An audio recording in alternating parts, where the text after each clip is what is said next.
rings of the Reich. Prologue, Seeds of Chaos. The Federation's secret labs were always a hotbed for experiments that pushed the boundaries of ethics and sanity. Deep within the asteroid belt, on the hidden base designated Facility 42, the most outrageous of these experiments took place. But before Facility 42 became his stronghold, von Grutzen was simply Wilhelm, the sickly and awkward child of a Federation mechanic and a failed artist. Born on a backwater mining colony, Wilhelm endured constant bullying for his frail frame and peculiar obsession with tinkering. While other children dreamed of becoming pilots or explorers, Wilhelm spent his days building rudimentary robots from salvaged scraps, dreaming of creating something, anything, that would earn him respect. By his teenage years, Wilhelm's intellect had outpaced everyone around him, but his bitterness grew just as quickly. When a Federation-sponsored talent scout arrived on the colony, Wilhelm saw his chance to escape. Accepted into the prestigious Haverick Institute of Advanced Engineering, he left his home planet with a fire in his heart, a determination to rise above the mediocrity that had defined his upbringing. At the Institute, Wilhelm excelled academically, but remained socially isolated. His peers mocked his eccentricities, dubbing him Grutzen the Grey for his drab clothing and dour demeanor. A humiliating incident involving an experimental drone, one that malfunctioned during a demonstration, exploding and covering the audience in sewage, cemented his reputation as an outcast. It was here that his hatred for the Federation began to fester. Despite his brilliance, Wilhelm saw the system as corrupt, designed to reward the popular and well-connected, while discarding geniuses like himself. After graduation, Wilhelm found work as a low-level engineer in the Federation's sprawling bureaucracy. Frustrated and disillusioned, he began siphoning resources and data from classified projects. His big break came when he uncovered the plans for a highly secretive bioengineering experiment, one that involved enhancing animal intelligence and creating humanoid clones. Seeing its potential, Wilhelm stole the data and fled, narrowly escaping capture. In the lawless regions of space, Wilhelm reinvented himself, adopting the moniker Heavy Hitler, a name he claimed embodied the weight of his ambitions, and the iron fist with which he would rule. He built his reputation as a rogue scientist and tactician. He began gathering a following among outcasts, mercenaries, and disenfranchised scientists who shared his disdain for the Federation. Facility 42 became his sanctuary, a place where his genius could flourish without restraint. Von Grutzen's rise to power was anything but smooth. Rival factions tried to eliminate him, but his cunning and ruthlessness saw him through. He struck deals with smugglers, blackmailed Federation officials, and sold experimental weapons to Alpha Corp, always staying one step ahead of his enemies. Over time, his forces grew and his vision expanded. No longer content with mere survival, von Grutzen aimed to reshape the galaxy, bending it to his will, through Faction 42. It was during these years that he first encountered Sharon Tees. Their paths crossed during a high-stakes negotiation on a neutral asteroid. At the time, von Grutzen believed Sharon could be swayed to join his cause, Her sharp wit and unwavering confidence captivated him, and for the first time in years, he felt something resembling admiration. Emboldened by her seemingly playful demeanor, he made his intentions clear, both professionally and romantically. Sharon's rejection was swift and merciless. "I'd rather align with a malfunctioning toaster," she said, her words cutting deeper than any blade. Her dismissal, witnessed by his closest advisors, was a blow to his pride he would never forget. Now, with the power to clone her, von Grutzen saw an opportunity to rewrite history. The sexy Sharons were not merely a weapon. They were his attempt to recreate and control the one person who had defied him. Chapter 1, Facility 42.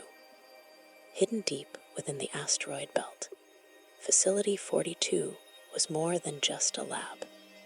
It was the heart of Faction 42, a carefully constructed sanctuary for those who sought freedom from the Federation's overreach.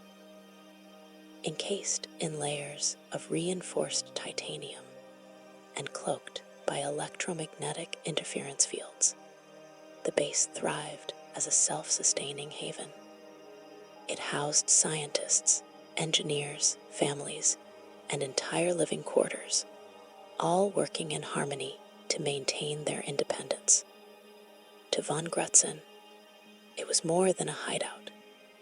It was the crucible in which his legacy and Faction 42 vision would be forged, a vision of autonomy and self-determination, far from the Federation's grasp. The asteroid belt surrounding Facility 42 was both a shield and a sword. The treacherous field served as a natural labyrinth, confusing any ship that dared approach. Von Grutzen had further enhanced the defenses by placing mines disguised as asteroids, each equipped with advanced cloaking technology. Few who entered the belt ever emerged. The facility itself was a marvel of engineering. Its sprawling layout included multiple wings for research, training, and military operations. The walls were lined with conduits that pulsed with energy, feeding power to the labs and defenses. Above all, the command center stood as the brain of Facility 42, a circular room filled with holographic displays that allowed von Grutzen to monitor every corner of his domain. Gathering his followers had been no simple task. Von Grutzen's early recruits were mercenaries, men and women who cared little for ideology, but saw his growing operation as a means to wealth and survival. Among them was Captain Blitz, a grizzled veteran who had fought in countless skirmishes across the galaxy. Blitz had initially joined out of desperation, fleeing a failed mutiny against Alpha Corp. Over time, his pragmatism and military expertise made him an indispensable part of Facility 42 hierarchy. Then came the scientists. Disillusioned former Federation researchers like Dr. Newman found refuge in Faction 42. Newman, known for his brilliance and eccentricity, was drawn to the freedom Facility 42 offered. No ethics committees, no bureaucratic oversight. But his clashes with Blitz were legendary. Newman saw the soldiers as brutes, incapable of appreciating the elegance of science, while Blitz viewed the scientists as reckless liabilities. Von Grutzen often played mediator, his authoritarian charisma keeping the team from splintering. The space squirrels were another source of tension. Enhanced with intelligence and jetpack technology, they were both a marvel and a menace. Their leader, Squeaks, was fiercely loyal to Faction 42, but had little respect for the humans who dismissed the squirrels as mere tools. Squeak's acts of sabotage, often for amusement, fueled resentment among the staff. Yet even Blitz begrudgingly admitted that the squirrels were invaluable for infiltration missions.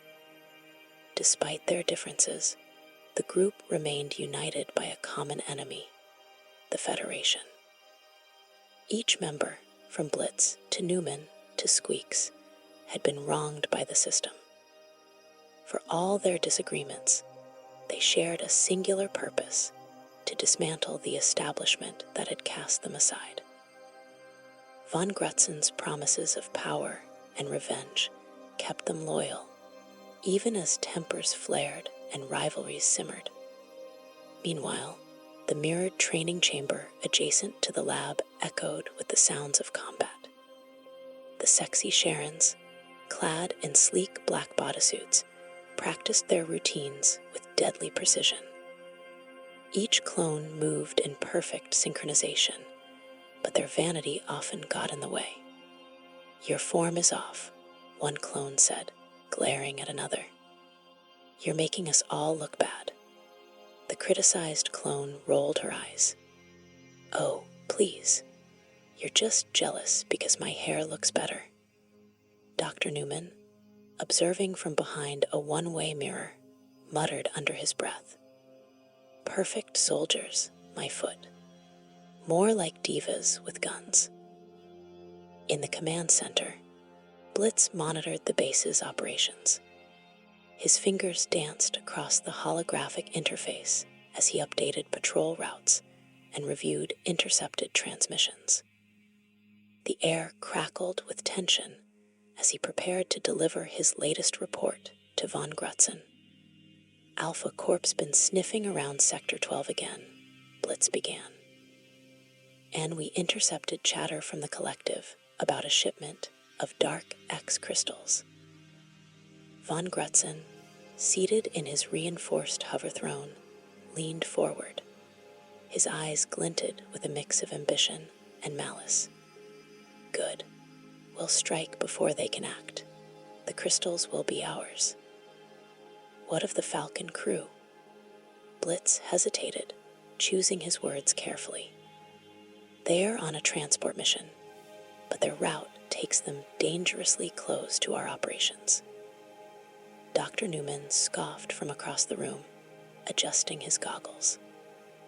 "The Falcon crew. You're wasting your time worrying about a band of misfits. They're a joke compared to the might of Faction 42. Blitz's tone turned sharper, his frustration evident. "A joke? They've outmaneuvered Federation patrols, outsmarted Alpha Corp, and survived skirmishes that would leave most crews in pieces. Underestimating them is the kind of mistake that gets operations compromised." Squeaks, perched atop a console, let out a series of chittering laughs. The leader of the space squirrels tapped his tiny claws on the console, then activated his translator.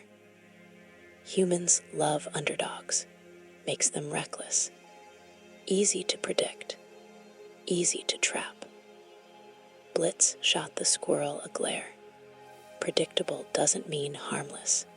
If they've gotten this far, it's because they're smarter than you think.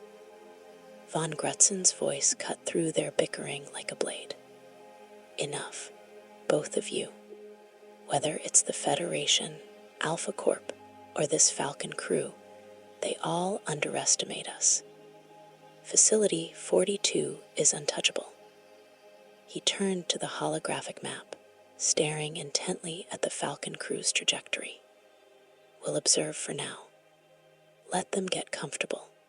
If they stray too close, we'll ensure they regret it."